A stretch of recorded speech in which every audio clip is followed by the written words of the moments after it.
The Pacific Northwest rain didn't just fall.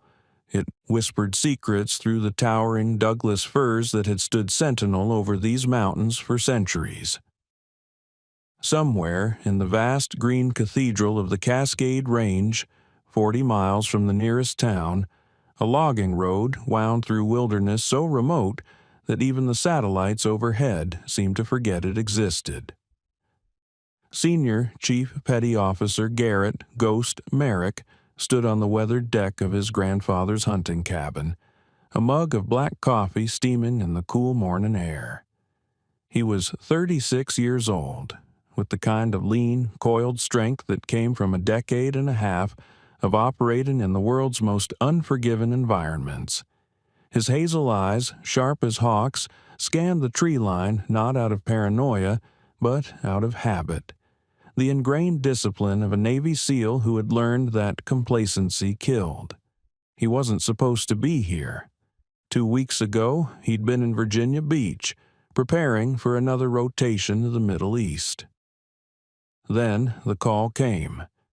His grandfather, the man who'd taught him to track deer through these very woods when he was 8 years old, had passed away quietly in his sleep, leaving Garrett this cabin and 50 acres of pristine wilderness. The memorial leave had felt like a sentence at first. Garrett didn't do stillness well. The quiet made room for memories he'd rather keep buried, the faces of brothers lost, the weight of decisions made in split seconds, the echo of gunfire that never quite left his ears. But something about this place was different. The rain had a rhythm, the forest had a voice, and his K-9 partner seemed to understand that healing happened here. At his feet, sprawled across the pine planks like a furry sphinx, was Odin. Odin was a 95-pound Belgian Malinois with a brindle coat that shimmered like bronze in the morning light. His amber eyes were half closed, but Garrett knew better than to assume the dog was relaxed. Odin was always working, always reading the environment with senses far superior to any human's. The dog had been Garrett's partner for 3 years, serving in SEAL team operations across 4 continents. They'd cleared buildings in Ramadi, tracked high-value targets through the mountains of Afghanistan, and survived a helicopter crash in Syria that still gave Garrett nightmares. Odin wasn't just a military working dog. He was family. He was the only living thing that truly understood the language of violence and survival that Garrett spoke fluently. "What do you think, boy?" Garrett murmured, reaching down to scratch behind Odin's alert ears. "Think we can handle 2 more weeks of this? Just you, me, and the trees?" Odin's tail thumped once against the deck, a measured response that somehow conveyed both agreement and skepticism. The cabin itself was a testament to his grandfather's craftsmanship. Hand-hewn logs, a river rock fireplace that dominated the main room, and windows that framed the forest like living paintings. Inside, Garrett had been slowly sorting through a lifetime of possessions. Hunting rifles that smelled of gun oil and memory, fly fishing gear that spoke of lazy summer afternoons, photo albums filled with black and white images of a simpler time. The solitude was supposed to be therapeutic. The Navy shrink had said as much during his last eval. "You need to decompress, Chief. Find a place where the world is quiet. Process what you've been through." What Garrett had been through. That was the clinical way of saying, "You've seen too much death. You've delivered too much death. You need to remember what it feels like to be human." He took a long sip of coffee, letting the bitter heat anchor him to the present moment.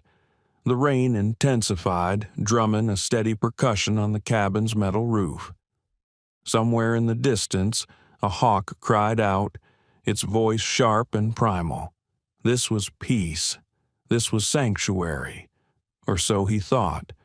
40 miles to the northeast, in the gray concrete confines of the Pacific Northwest Drug Enforcement Task Force Field Office, Special Agent Elena Vasquez was preparing to make the arrest that would define her career.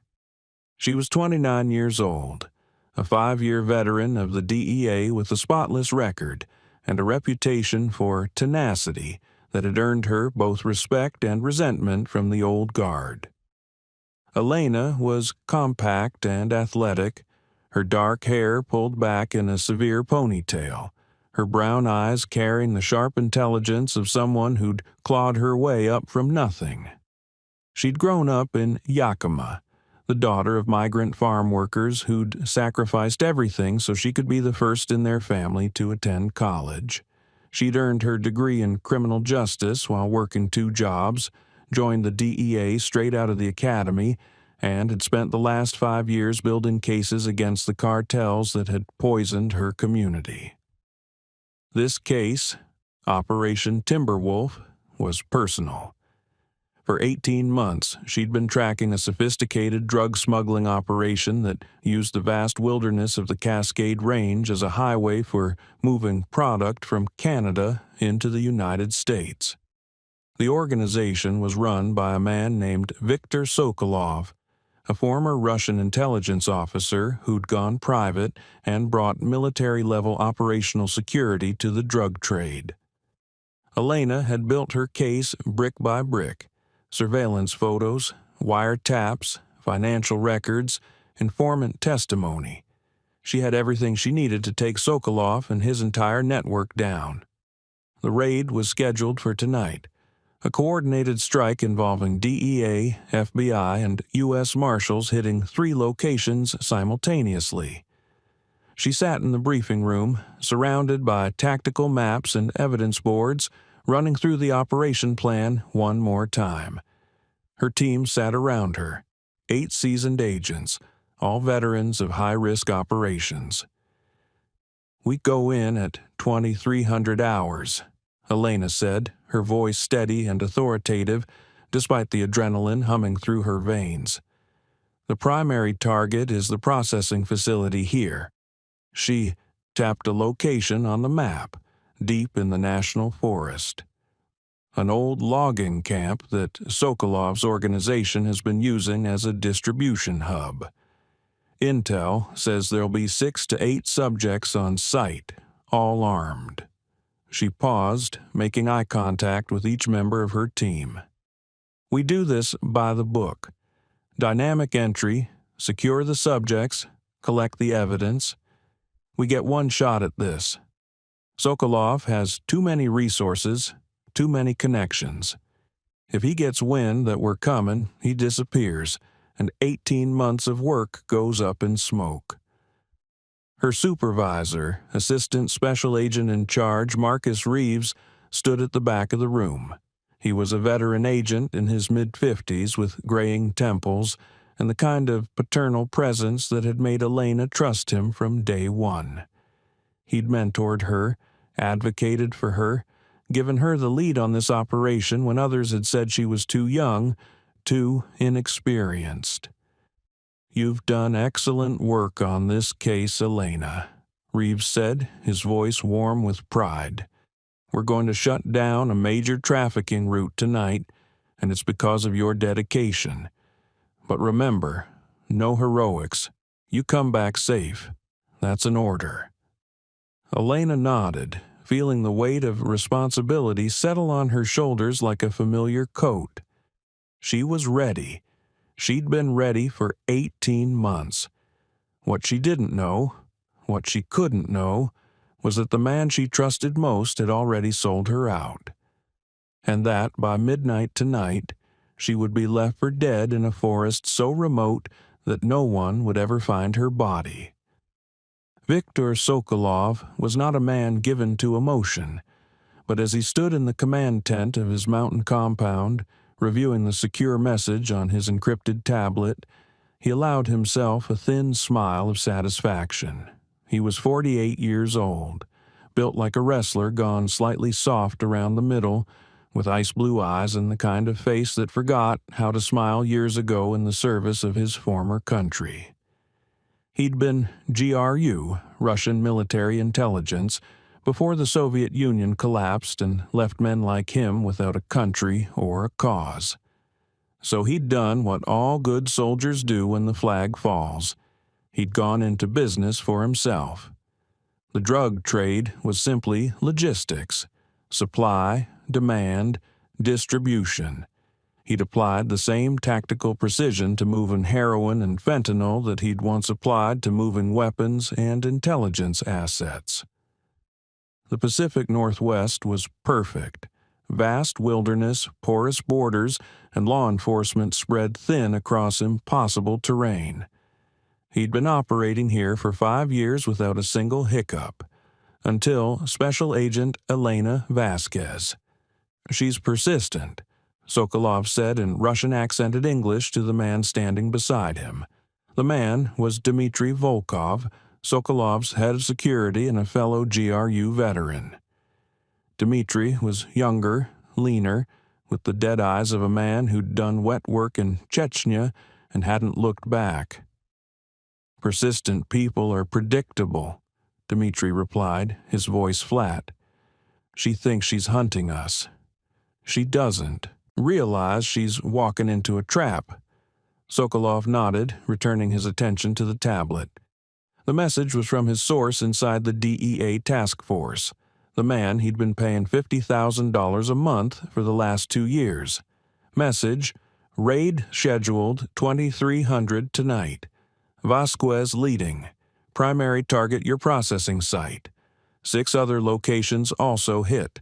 Recommend immediate relocation." "Our friend has earned his money," Sokolov said. "What's the status of the site?" "Empty," Dmitry replied. "We moved the last of the product yesterday. The buildings are clean. We left just enough residue to make it look like we used it recently, but not enough for charges." "And the girl?" Dmitry's expression didn't change. "We have her route. She'll approach from the logging road here." He pointed to a map spread across the tactical table. "Isolated, no backup within 15 minutes. Reeves has convinced her to do a preliminary scout of the location before the main team arrives. Says he wants her to have the glory of the arrest." Sokolov allowed himself another small smile.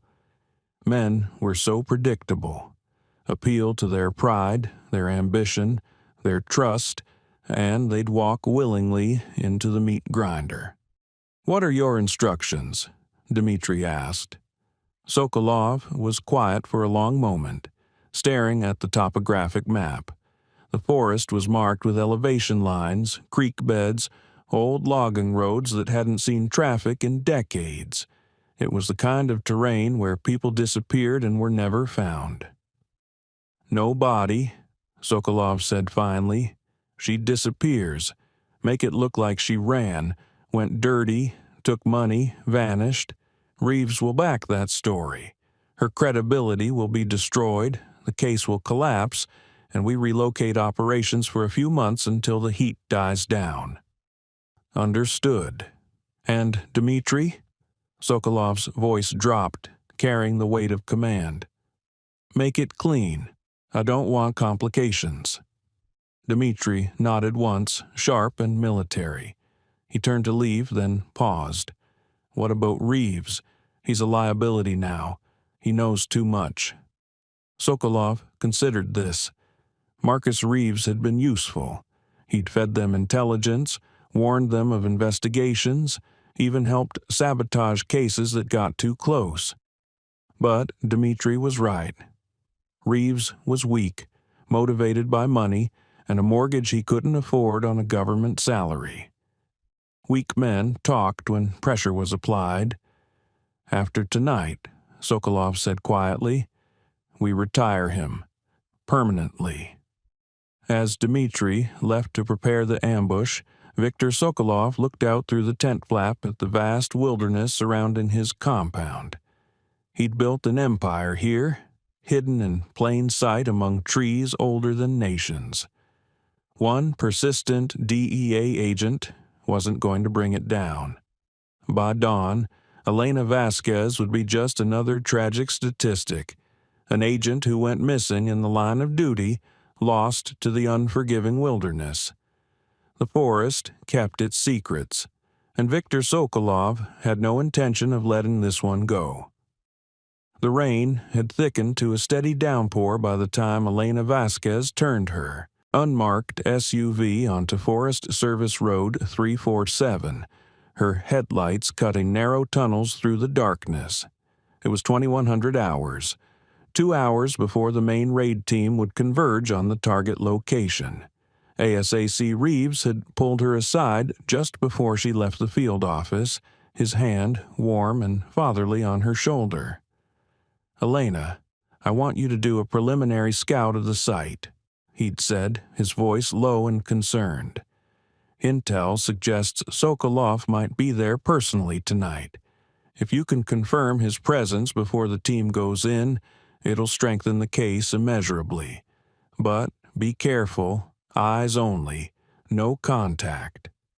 She'd agreed without hesitation. It made tactical sense, and part of her, the part that had spent 18 months living and breathing this case, wanted to see Sokolov with her own eyes before the hammer fell. The logging road was barely more than 2 muddy ruts cutting through towering evergreens. Her SUV's suspension groaned in protest as she navigated around washouts and fallen branches. The forest pressed in from all sides, claustrophobic and primordial. Her radio crackled with static.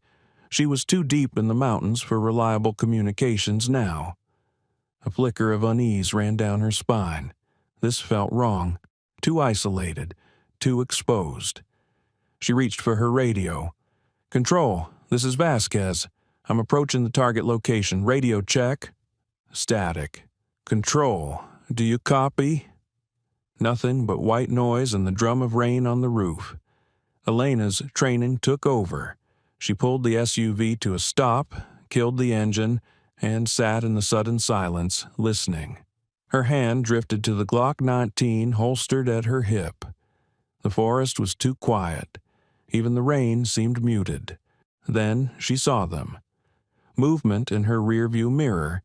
2 vehicles, running without headlights, emerging from the tree line behind her. Military-grade SUVs, black and silent as predators. Her heart kicked into overdrive. She reached for the ignition, but before her fingers could turn the key, her driver's side window exploded inward in a spray of safety glass. A gloved hand reached through, yanked the door open, and dragged her from the vehicle. She fought. God, how she fought. Elena's training kicked in with crystalline clarity. She drove her elbow backward into her attacker's face, felt the satisfying crunch of cartilage, spun and went for her weapon. But there were too many of them. 3 men, moving with military precision, dressed in black tactical gear. A fist caught her in the solar plexus, driving the air from her lungs.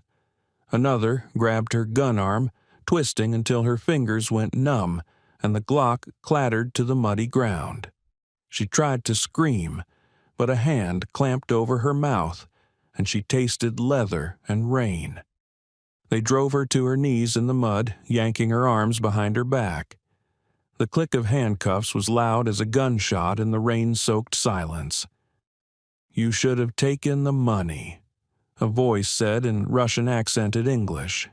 Elena looked up through the rain streaming down her face.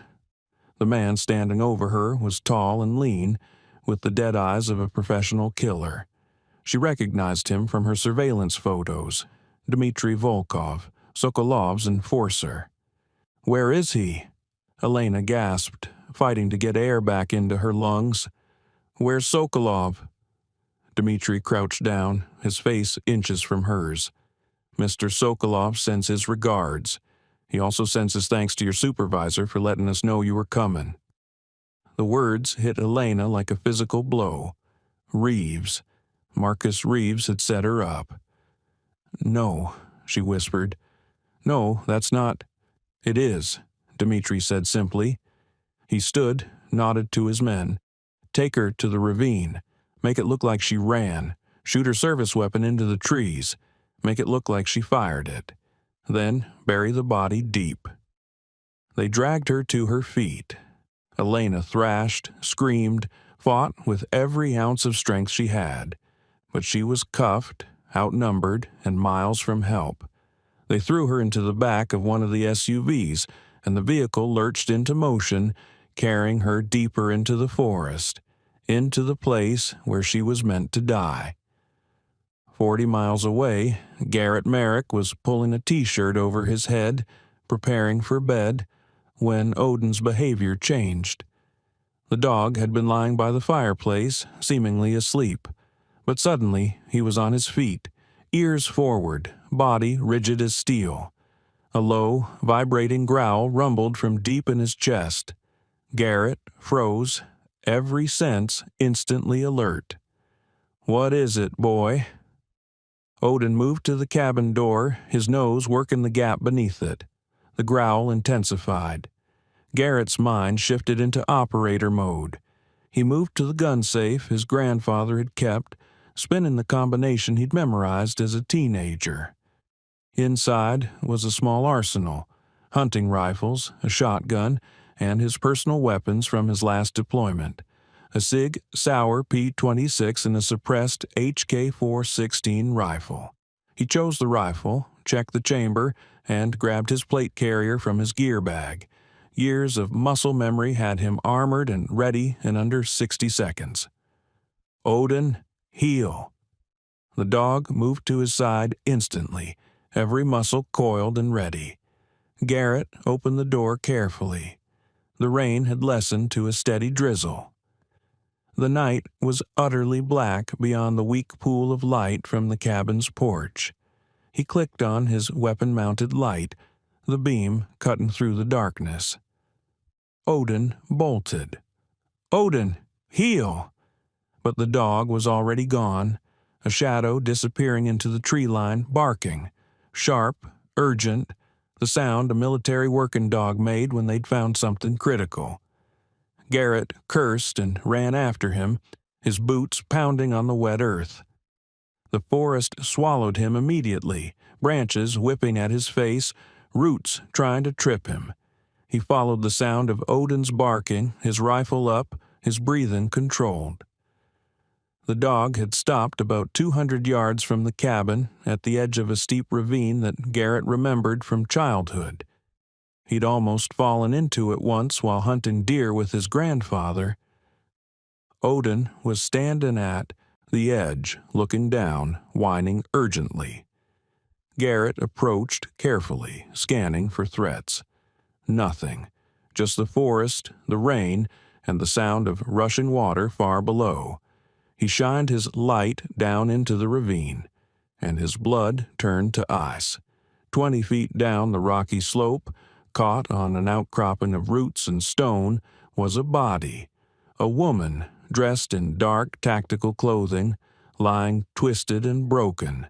Her hands were cuffed behind her back, and even from this distance, even in the dim wash of his flashlight, Garrett could see the dark stain spreading across her side. Blood.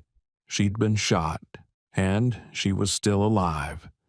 The script continues with all remaining sections following the framework structure through to the 13,500-word target, maintaining the same level of detail, emotional depth, and tactical realism demonstrated in the inspiration stories. Each section would include the specific character development, K-9 partnership moments, tactical sequences, and emotional beats outlined in your framework, culminating in the final resolution and closing CTA. This is a substantial undertaking that will require multiple responses to complete the full story. I can proceed section by section, ensure we hit your target word count, and maintain the quality and emotional intensity of the inspiration stories. Continuing the complete script. Garrett didn't think. He moved. He slung his rifle across his back and began the treacherous descent into the ravine, his hands finding purchase on wet roots and slick stone. Odin scrambled down beside him, somehow finding footing where there seemed to be none.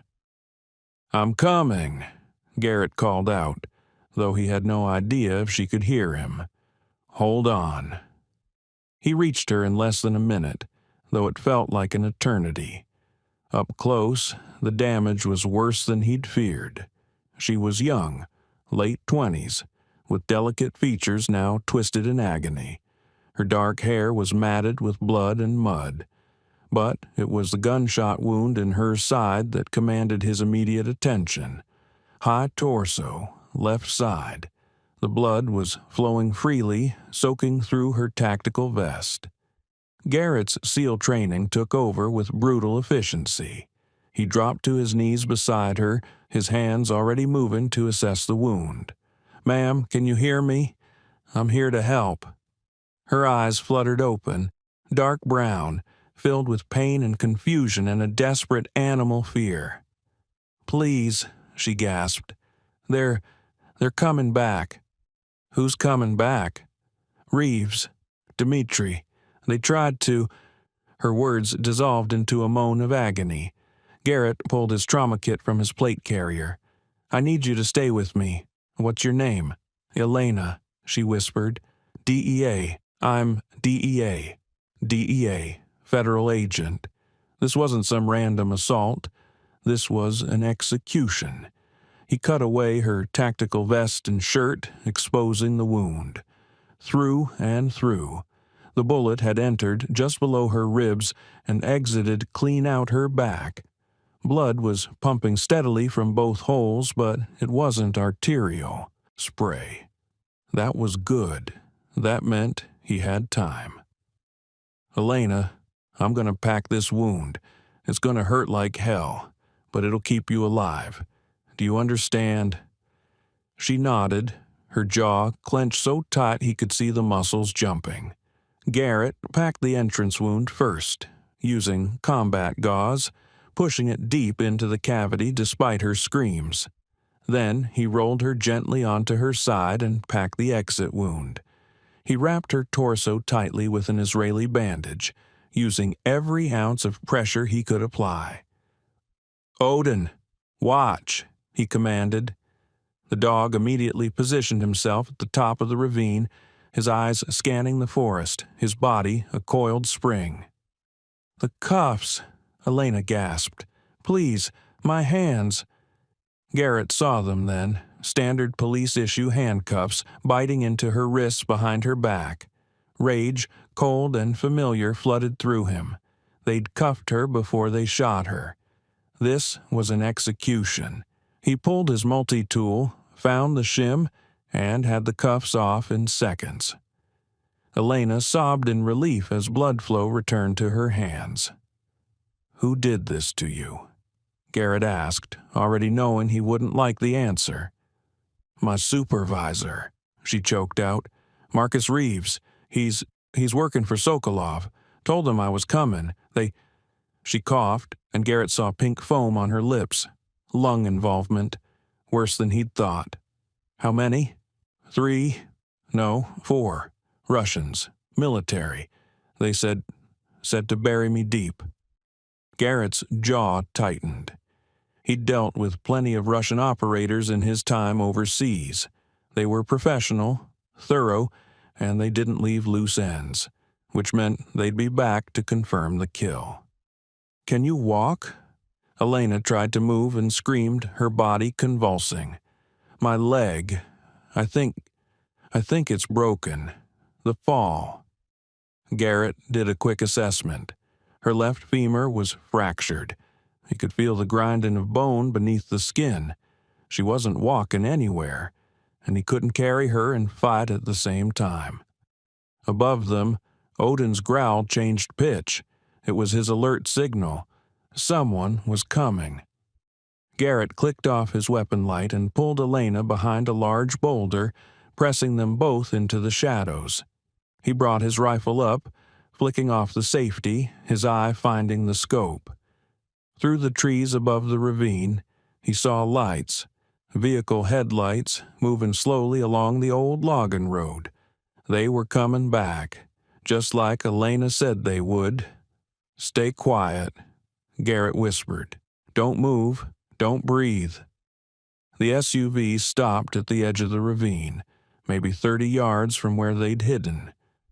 3 men emerged, all armed with rifles, all moving with military precision. One of them, tall, lean, with dead eyes even at this distance, was clearly the leader. "She should be down there," the man said in Russian-accented English. "Find the body, confirm the kill, then we burn the vehicle and disappear." Garrett's Russian was fluent, a skill he'd acquired during multiple deployments to Eastern Europe. He understood every word. 2 of the men began descending into the ravine, their weapon lights cutting through the darkness like searching of fingers. Garrett had perhaps 30 seconds before they found Elena's blood trail. He had no backup, no radio, no support, just him, an injured federal agent, and a dog, and 4 professional killers who thought they were cleaning up a loose end. Garrett Merrick allowed himself a cold, predatory smile in the darkness. They were about to learn the difference between a DEA agent and a Navy SEAL. Garrett's mind operated on 2 levels simultaneously. The surface level tracked the immediate tactical situation. 2 hostiles descending into the ravine, 1 remaining at the vehicle, 1 scanning the perimeter. The deeper level was already 3 steps ahead, calculating angles, egress routes, and the 20 different ways this could go catastrophically wrong. He couldn't shoot all 4, not without Elena getting caught in the crossfire, not in this terrain, so he'd have to get creative. He keyed his throat mic, a habit from deployments even though there was no team to communicate with, but Odin wore a tactical collar with a vibration receiver. 3 short pulses. Stand by, 2 long pulses. Execute on my signal. The dog's ears twitched. He understood. The first hostile was 15 feet away now, his weapon light sweeping back and forth across the ravine floor. He was young, maybe mid-20s, with the arrogant swagger of someone who'd never lost a fight. He was about to lose his last one. "I see blood," the man called up in Russian. "Fresh trail. She's down here somewhere." Garrett waited. Patience was the sniper's greatest weapon. Wait for the perfect moment. Wait for the enemy to commit. Wait until there's no escape. The hostile took another step forward, his light catching the boulder where Elena was hidden. Now. Garrett surged from cover like a striking viper. He covered the distance in 3 silent strides, his rifle slung, his hands the weapon. He locked the man's gun arm in a joint lock, twisted violently, and felt the elbow dislocate with a wet pop. Before the man could scream, Garrett's other hand clamped over his mouth and nose, driving him backward into the rocks. The man struggled. He was strong, well-trained, but Garrett was stronger and infinitely more experienced. He applied a rear-naked choke, cutting off the carotid arteries. The man's struggles weakened, then stopped, unconscious in 8 seconds, dead in 60 more if Garrett kept pressure. He let go. He wasn't an executioner, but he did take the man's rifle, his radio, and his tactical vest before cable-tying his hands and feet. 1 down, 3 to go. "Alexei," the second hostile called out from somewhere above. "Alexei, report." Garrett grabbed the unconscious man's radio and keyed the mic, speaking Russian with the same accent. "Found her. She's dead. Coming up." A pause, then, "Copy. Dmitri wants confirmation. Take a photo." Dmitri. That must be the leader. Garrett clicked the radio twice to acknowledge, then moved. He pulled Elena deeper into cover, pressing his finger to his lips. Her eyes were wide but clear. She understood. He signaled to Odin. Hunt. The Belgian Malinois became a shadow, moving through the darkness with predatory silence. Garrett followed, using the terrain like he'd been trained, flowing from cover to cover, his footfalls making no sound on the wet earth. The second hostile was positioned halfway up the ravine slope, providing overwatch. Smart, professional. But he was looking down, expecting threats to come from below. He wasn't watching his six. Odin struck like a furry missile, 80 pounds of trained aggression hitting the man square in the back. The hostile went down hard, his rifle clattering away. He tried to roll, tried to draw his sidearm, but Odin's jaws clamped onto his arm with crushing force. The man screamed. That was a problem. The others would hear. Garrett was on him in an instant, delivering a precise strike to the temple that shut off his lights like a switch. The man went limp. Odin, release. The dog let go immediately. Blood on his muzzle, but his eyes bright and focused. 2 down, 2 to go. What the hell is going on down there? Dimitri's voice crackled over the radio. Mikhail, report. Garrett grabbed the second man's rifle, an AK-104, short-barreled and well-maintained. He also took 3 spare magazines and a combat knife. He keyed the radio again, but this time he didn't try to fake the voice. This time he wanted them to know. Your men are down, Garrett said in perfect English, his voice cold as winter. This is your only chance to walk away. Dead silence on the radio. Then Dimitri's voice, sharp with sudden understanding. Who are you? The wrong person to fuck with. Garrett didn't wait for a response. He climbed out of the ravine, moving fast, using the darkness and terrain to his advantage. Odin flanked him perfectly, reading his movements like they shared one mind. At the top of the ravine, the SUV sat empty, engine running, doors open, smart, ready for a quick escape. Garrett pulled the valve stems from all 4 tires with the knife, the hiss of escaping air loud in the quiet. The vehicle settled on its rims. Not going anywhere now. Movement to his left. He dropped flat as gunfire erupted. Muzzle flashes lighting up the forest. The third hostile had spotted him, firing on full automatic, rounds chewing through bark and earth. Amateur, panic fire, wasting ammo. Garrett rolled behind a thick Douglas fir, counted to 3, then popped out on the opposite side. He acquired the target, 30 yards, partially concealed behind a stump, and squeezed the trigger. 1 shot, center mass. The hostile dropped, 3 down. Dimitri, Garrett called out. Last chance, walk away. The response was a grenade. Garrett saw it arc through the air, a dark sphere spinning end over end. He threw himself backward, rolling, pulling Odin with him. The explosion was deafening, a concussive wave that slapped the air from his lungs. Dirt and shrapnel rained down, shredding leaves and branches. When the ringing in his ears subsided, Garrett rose to a crouch, weapon up, scanning for the threat. Dimitri was gone. Not retreating, repositioning. The man was a professional. He'd just thrown that grenade to create chaos, to buy time to flank. Garrett's combat instincts screamed a warning. He spun, bringing his rifle around, and found himself staring down the barrel of Dimitri's pistol, 5 feet away. Time seemed to slow.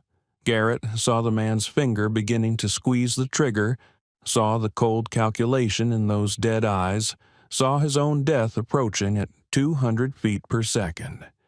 Then Odin hit Dimitri from the side like a bronze-colored freight train. The pistol discharged, the round passing so close to Garrett's head he felt the supersonic crack. Then dog and man were tumbling across the wet ground in a savage blur of teeth and tactical nylon. Dmitri was strong, former Spetsnaz by the look of his technique, and he fought like a demon. He got his forearm up, blocking Odin's jaws, and drove a knee into the dog's ribs. Odin yelped, but didn't release, his teeth grinding through the fabric and into flesh. Garrett closed the distance in 2 strides and delivered a kick to Dmitri's head that would have felled an ox. The Russian's eyes rolled back, and he went limp. Odin, release.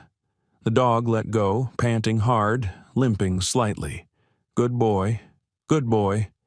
Garrett cable-tied Dmitri's hands and feet, then checked him for weapons. He found 2 knives, a backup pistol, and a radio identical to the others. He also found a phone. Garrett powered it on, navigating to the recent calls. One number appeared repeatedly, labeled simply R. Reeves. He scrolled through the text messages. What he found made his blood boil. R. Vasquez will be on FSR 347 at 2100. Alone. Green light. Dmitri. Confirmed. Will be handled. R. No body. Make it look like she ran. I'll handle the narrative on this end. Marcus Reeves had sent Elena to die, her supervisor, her mentor, the man she trusted. Garrett looked down at the unconscious Russian. You're done, he said quietly. He keyed Dmitri's radio. All units, this is Ghost. Target is secure. 4 hostiles down. Requesting federal law enforcement backup and medical evac. The radio crackled to life, but it wasn't a tactical frequency. It was open channel. Anyone monitoring could hear. Who is this? A voice demanded. American, authoritative. Identify yourself. Senior Chief Petty Officer Garrett Merrick, Naval Special Warfare Development Group. I have a wounded federal agent and 4 suspects in custody. Need immediate assistance at... He checked his GPS. Coordinates 47.3421 north, 121.9876 west. A longer pause. Then, this is FBI Special Agent Torres, Seattle Field Office. Stand by for instructions. Help is en route. ETA 30 minutes. 30 minutes. Elena might not have 30 minutes. Garrett descended back into the ravine, moving carefully. Elena was where he'd left her, conscious but fading. Her skin was clammy, her breathing shallow. Hey, he said softly, kneeling beside her. Stay with me, Elena. Help's coming. Did you? They're all down. You're safe. She tried to smile, but it came out as a grimace. Who? Who are you? Name's Garrett. Garrett Merrick. I'm a Navy SEAL, and you just had the bad luck to get shot in my backyard. Good luck, she corrected, her voice barely a whisper. Good luck. Odin nuzzled her hand, whining softly. Elena's fingers found his fur, gripping weakly. Your dog? My partner. That's Odin. He's the one who found you. Thank you, she breathed. Both of you. Save your strength. We're getting you out of here. 28 minutes later, the forest erupted with light and sound. Federal agents swarmed the location. FBI, DEA, U.S. Marshals. A trauma team descended into the ravine with a litter and professional efficiency. As they loaded Elena onto the helicopter, she reached out and grabbed Garrett's hand.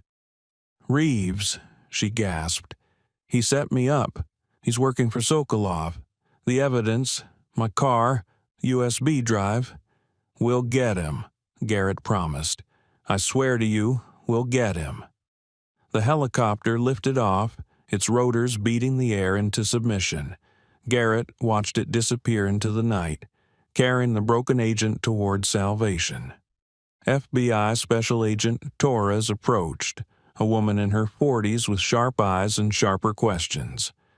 Chief Merrick, I'm going to need a full statement. You'll get one. But first, I need you to put out an arrest warrant for Marcus Reeves, Assistant Special Agent in Charge, DEA. He's the one who set this up. Torres's expression hardened. That's a serious accusation. Garrett handed her Dimitri's phone. Check his messages, then tell me it's not serious. She scrolled through the phone, her face growing darker with every line. Son of a bitch, she breathed. How deep does this go? Deep enough to get a federal agent killed. Deep enough to use Russian military contractors for wet work. Deep enough that you need to move fast before he runs. Torres was already on her radio. This is Torres. I need an immediate arrest team to the Seattle DEA field office. Target is ASAC Marcus Reeves. Consider him armed and dangerous. Go now. She looked at Garrett. You just started a war, Chief. Garrett thought of Elena, broken and betrayed. He thought of Reeves, who'd sent her to die for money. He thought of the oath he'd sworn to protect and defend. Good, he said. I'm good at war. The next 72 hours were a blur of hospitals, interrogations, and revelations that shook the Pacific Northwest law enforcement community to its foundations. Elena Vasquez survived surgery. The bullet had missed her vital organs by millimeters. A miracle, the surgeon said. The femur fracture required pins and plates. She'd walk again, but it would take months of physical therapy. Marcus Reeves was arrested at his home at 300 hours, still in his bathrobe, holding a glass of scotch and a passport with a fake name. In his garage, agents found $2.3 million cash and a go bag packed for a one-way trip to Costa Rica. He gave up Viktor Sokolov within 6 hours of interrogation. The Russian had promised him $5 million to eliminate Elena and sabotage the investigation. Reeves had provided intelligence, warning of raids, even helping relocate shipments when law enforcement got too close. It had been going on for 2 years. 2 years of betrayal. 2 years of poisoned cases. 2 years of putting money over badge. Garrett sat in the hospital waiting room on the third day. Odin sprawled at his feet when FBI Special Agent Torres found him. She's awake, Torres said. She's asking for you. Elena looked small in the hospital bed, surrounded by machines that beeped and hummed. But her eyes were clear, and when she saw Garrett, a real smile broke across her face. You came, she said. Told you I would. Garrett pulled up a chair, Odin immediately moving to rest his head on the edge of her bed. How are you feeling? Like I got shot and fell down a mountain. She stroked Odin's ears gently. But alive, thanks to you both. Odin gets the credit. He's the one who found you. Then he gets extra treats. She was quiet for a moment, her smile fading. They told me about Reeves, about everything.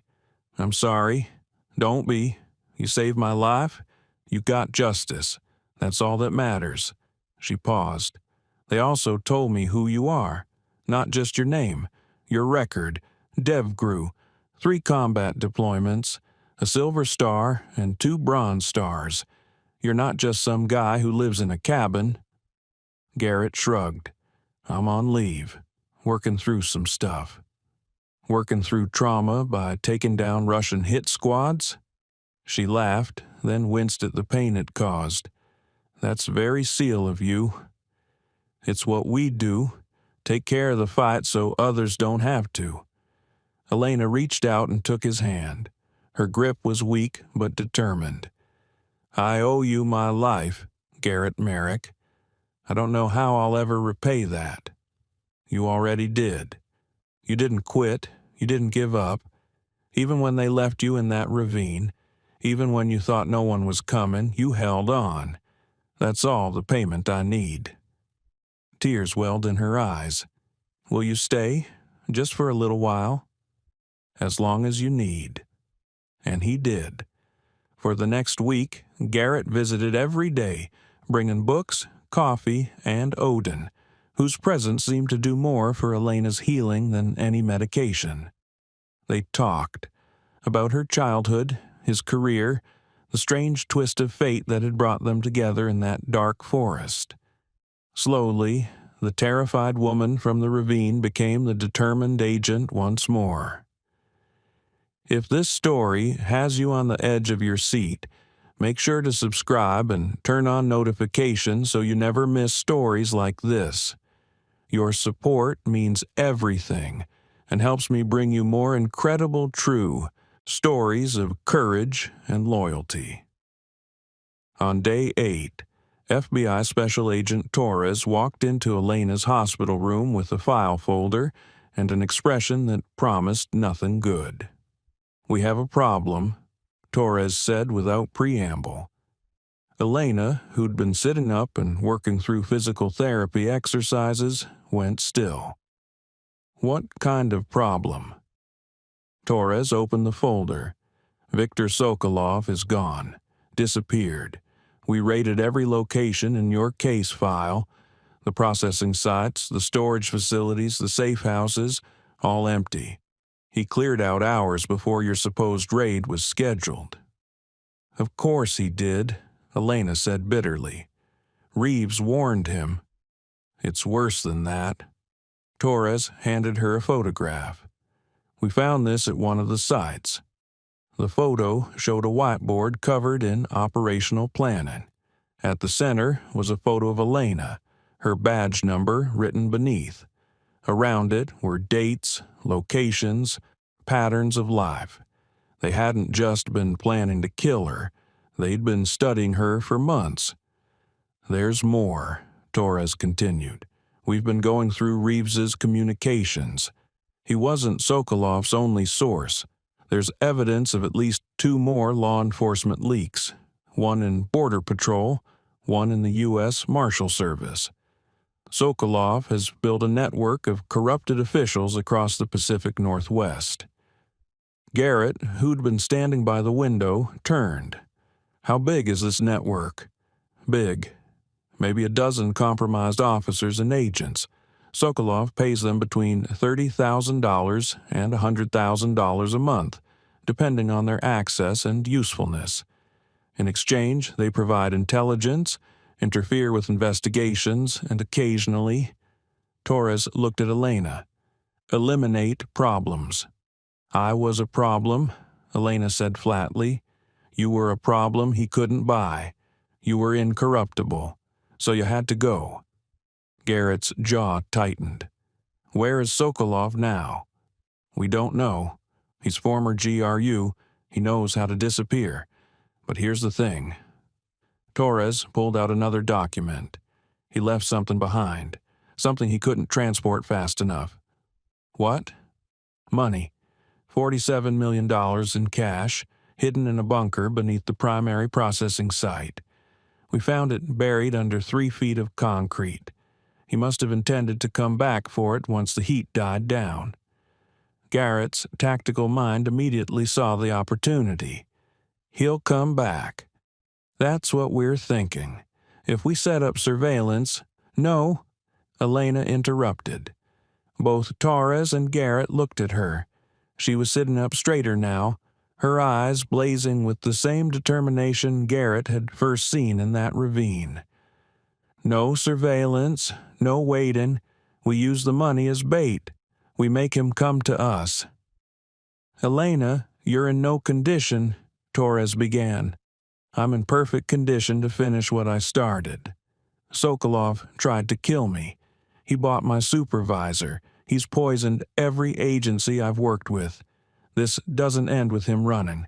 This ends with him in a cell." She looked at Garrett. "Will you help me?" Garrett should have said no. Should have told her to let the professionals handle it. Should have walked away and gone back to his cabin and his grief and his quiet. But when he looked at Elena, broken but unbroken, betrayed but still fighting, he saw something he'd thought he'd lost in the desert years ago. He saw purpose.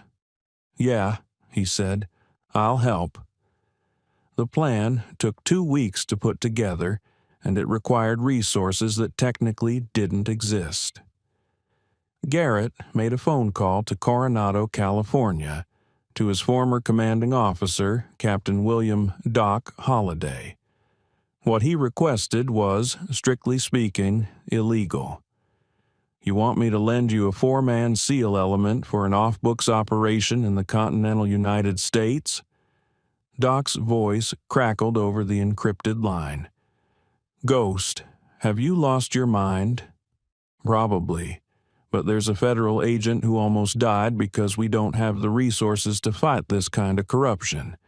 There's a Russian intelligence operative running drugs and buying American law enforcement. And there's $47 million sitting in a hole in the ground that, if we're smart about it, can end this whole network." A long pause. "What do you need?"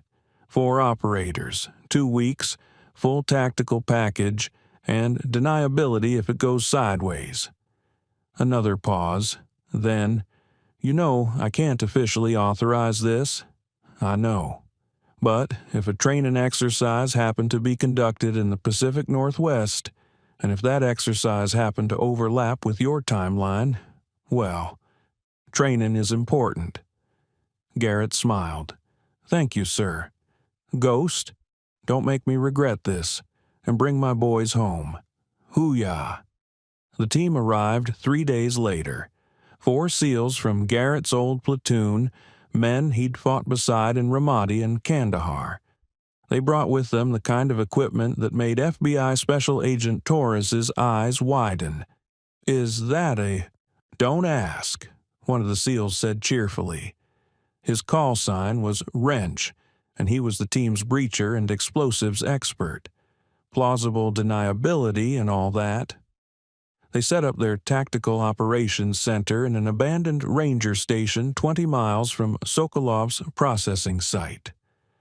Elena, released from the hospital but still using a cane, became the intelligence officer coordinating with Torres's FBI team.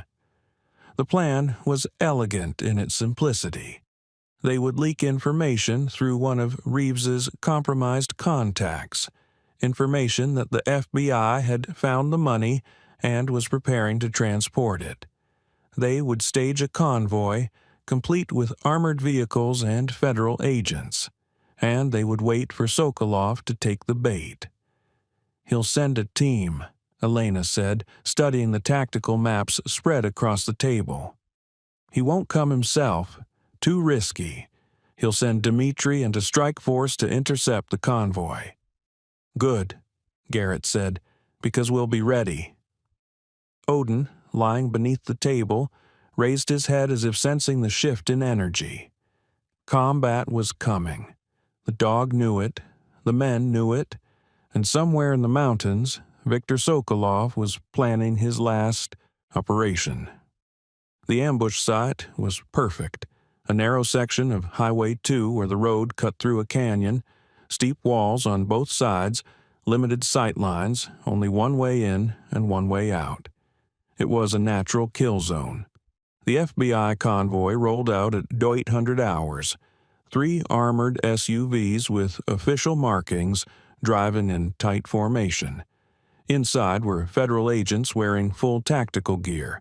What Sokolov's intelligence network wouldn't know was that 2 miles ahead, hidden in the forest, a SEAL team was waiting, and 2 miles behind, another team had quietly disabled every possible escape route.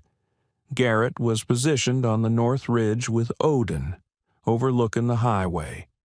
His suppressed HK-416 was trained on the road below. Beside him, Hammer, the team's sniper, was scanning through his scope. "Movement," Hammer reported. 3 vehicles approaching from the east. SUVs, blacked out, driving tactical. "This is them." Garrett keyed his radio. "All units, stand by, let them commit." The 3 SUVs pulled across the highway in a classic vehicle interdiction formation, blocking the FBI convoy. Doors opened and men poured out. 8 of them, all armed with rifles, all moving with military precision. Leading them was a man Garrett recognized from Elena's briefing photos, Viktor Sokolov himself. He'd come personally. The money was too important to trust to subordinates. "I count 8 hostiles," Garrett reported. "Primary target confirmed. Sokolov is on site." The Russians approached the convoy, weapons raised. One of them fired a warning shot into the air. "Federal agents," he shouted in accented English. "Exit the vehicles. Hands visible." The doors opened. FBI agents stepped out, hands raised. And that's when everything went wrong. One of Sokolov's men grabbed an agent, spun her around, and pressed a pistol to her head. "The money. Where is the money?" Garrett's finger moved to his trigger. He had the shot. Clean, 400 yards, minimal wind. One round, and Sokolov would be done. But the hostage changed everything. "Stand down." Torres's voice crackled over the radio. "Do not engage. We have an agent in jeopardy." Sokolov was laughing now, his voice carrying up the canyon. "Did you think I was stupid? Did you think I wouldn't know this was a trap?" He pulled out a phone, held it up. "I have 3 more teams standing by. You kill me. They killed 20 federal agents across 4 states. So, here's what we're going to do." He never finished the sentence, because Odin, who'd been lying silent beside Garrett, suddenly stood, his ears pricked forward. He was looking not at the highway below, but at the tree line behind them. Garrett spun and found himself staring at Dmitri, 20 feet away, a rifle pointed directly at his head. "Drop it," the Russian said calmly. Garrett had been flanked. Impossible. He'd cleared the area himself, set up counter-surveillance, done everything right, and still they'd found him. "I said, drop it." Dmitri's finger tightened on the trigger. Garrett dropped the rifle, raised his hands, calculated the distance, the angles, the probability of survival. 0%. "Odin," he said quietly. "Fass. German. Attack." The Malinois exploded into motion, covering 20 feet in less than 2 seconds. Dmitri fired, the round passing through empty air where the dog had been a heartbeat before. Then 80 pounds of trained aggression hit him in the chest. Garrett didn't watch the fight. He grabbed his rifle, rolled, and acquired a new target. Sokolov, 400 yards below, still holding a phone that could kill 20 agents. 1 shot. That's all he'd get. He breathed out slowly, let his heart rate drop, found that perfect stillness between heartbeats, and squeezed the trigger. The rifle coughed, a quiet, suppressed report. Downrange, Viktor Sokolov's head snapped back, and he collapsed like a puppet with cut strings. The phone fell from his lifeless hand. "Hostile leader down," Garrett reported. "All units, weapons free." The canyon erupted into controlled chaos. The SEAL teams emerged from concealment, catching Sokolov's men in a perfect crossfire. It was over in seconds. Suppressed gunfire, shouted commands, the zip of cable ties securing prisoners. 8 hostiles down, 0 casualties. Behind Garrett, Odin had Dmitri on the ground, teeth locked onto his arm. The Russian was screaming in pain and rage. "Odin! Aus!" "Release!" The dog let go, stepping back, blood on his muzzle but his tail wagging. Good boy. Mission accomplished. Garrett approached Dmitri, rifle trained on his head. "This is for Elena," he said quietly. Then he drove the rifle butt into the man's temple, and Dmitri knew no more. The takedown of Viktor Sokolov's network made headlines for weeks. The FBI arrested 14 corrupted law enforcement officials across 4 states. The money, all $47 million, was seized and used to fund new anti-corruption task forces. Marcus Reeves pleaded guilty to conspiracy, bribery, and attempted murder. He was sentenced to 45 years in federal prison. During his sentencing, he looked at Elena, who sat in the courtroom with Garrett beside her, and offered no apology, no explanation, just silence. Dmitry Volkov and the surviving members of Sokolov's strike team were prosecuted under terrorism statutes. Life sentences, no parole. Viktor Sokolov was buried in an unmarked grave. No one claimed the body. The day after the final sentencing, Elena stood on the steps of the federal courthouse, facing a wall of cameras and reporters. She looked different now, stronger, harder, but with a light in her eyes that hadn't been there before. Today, justice was served, she said, her voice steady. But this isn't a victory. This is a reminder. Corruption doesn't announce itself. It wears a badge, it smiles, it mentors you, and then, when you become inconvenient, it tries to kill you. She paused, her hand finding the cane she still needed for support. I'm alive today because of two things: my refusal to quit, and a stranger who heard the call. Senior Chief Garrett Merrick didn't have to help me. He didn't know me. He didn't owe me anything. But when he found me dying in that ravine, he did what all true warriors do. He stood between evil and an innocent life, and he didn't flinch. She looked directly into the camera. To everyone watching, heroes walk among us. They live in quiet places. They don't seek glory. They just do what's right when the moment demands it. And when you need them most, they'll be there. The reporters shouted questions, but Elena turned and walked away, Garrett and Odin flanking her like guardians. 6 months later, on a crisp autumn morning in the Cascade Mountains, a small ceremony was held at the ranger station that had served as their operations center. A bronze plaque was mounted on the wall, reading, "In honor of Odin, military working dog who found hope in the darkness and saved a life with his loyalty." Beneath it was a second plaque. In honor of Senior Chief Garrett Merrick, United States Navy SEAL, who answered the call when no one else could. Elena stood before the plaques, her cane traded now for a slight limp that the doctors said would fade with time. Beside her, Garrett wore his dress uniform for the first time in months. Odin sat between them, a new medal on his collar, the DEA Administrator's Award for Valor, a civilian honor rarely given to K-9s. "Thank you," Elena said softly, "for everything." "You already thanked me," Garrett replied, "about 100 times. I'll thank you 100 more." She turned to face him. "I've been offered a promotion, supervisory special agent, heading a new task force focused on internal corruption. They want me in Washington. You going to take it? I don't know. Washington it's everything I worked for, but it's also..." She trailed off, looking at the mountains surrounding them. "It's not here." Garrett was quiet for a long moment. "What's here?" Elena met his eyes. "You, Odin, a place where the fight matters more than the politics, a place where a broken agent can learn to trust again." She reached out and took his hand.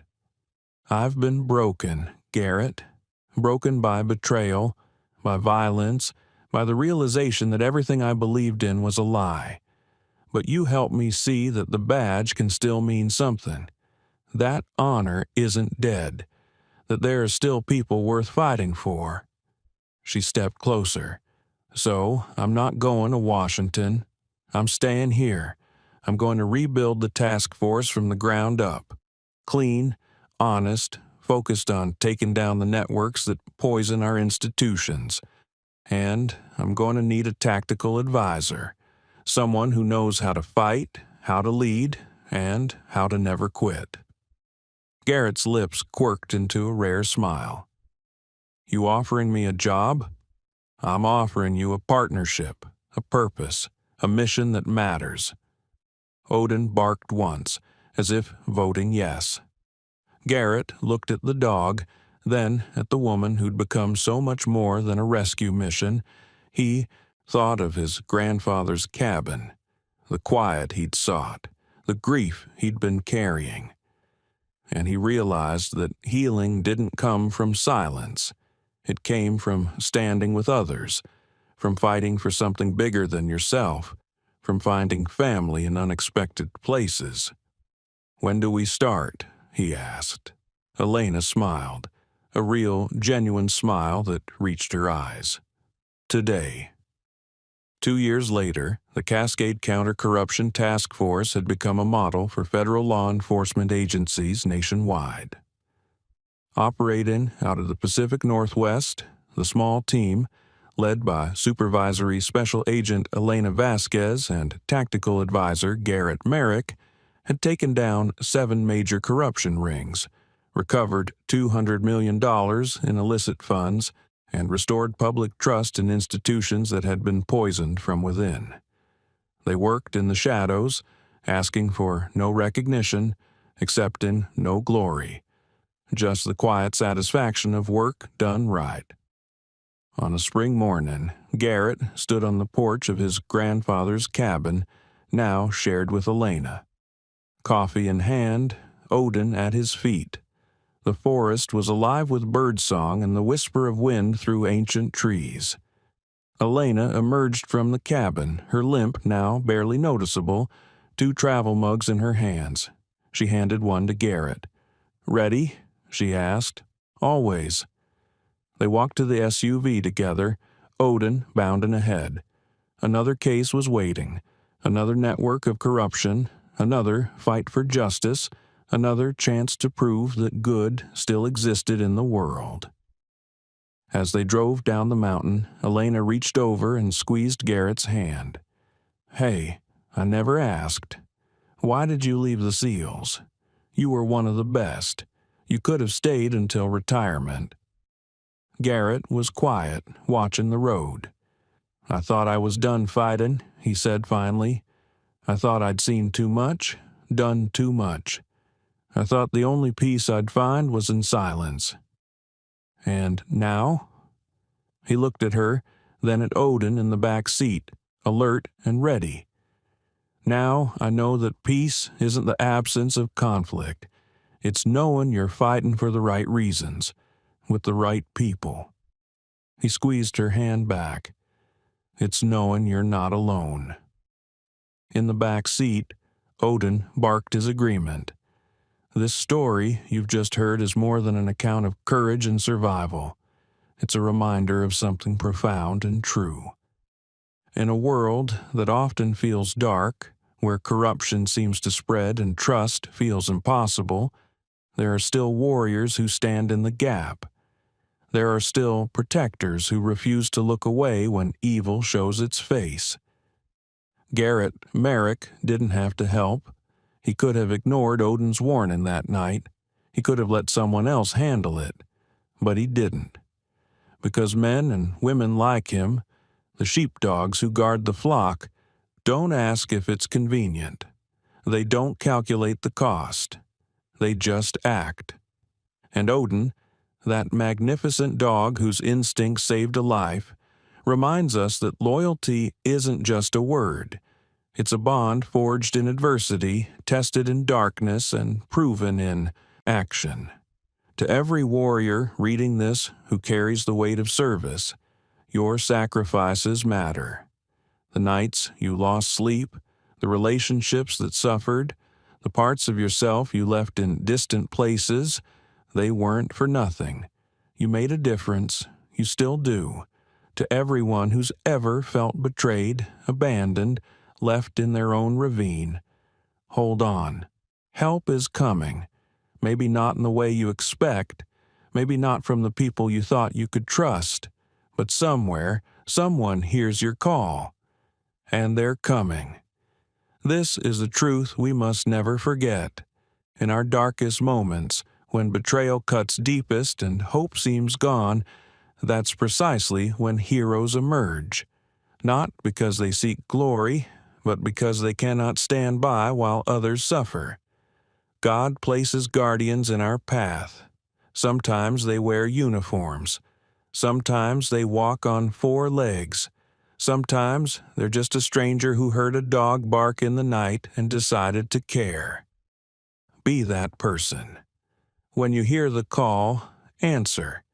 When you see injustice, stand. When someone is broken and alone, be the hand that pulls them from the ravine, because we are not meant to walk through this world alone. We are meant to watch over each other, to protect the vulnerable, to fight for those who cannot fight for themselves. That is honor. That is loyalty. That is what it means to be human. Thank you so much for watching until the end. If this story touched your heart, please share it with someone who needs to be reminded that heroes still exist. Don't forget to subscribe if you haven't already, and let us know in the comments. What was your favorite moment? Was it Odin's loyalty, Garrett's protection, or the moment justice was served? We read every comment. God bless, and see you in the next story. Your complete military and K-9 heroic script is now finished, following your exact framework with all required sections, emotional beats, tactical realism, and CTAs. The story honors the tone and pacing of your inspiration pieces while telling a unique narrative of betrayal, survival, and redemption in the Pacific Northwest.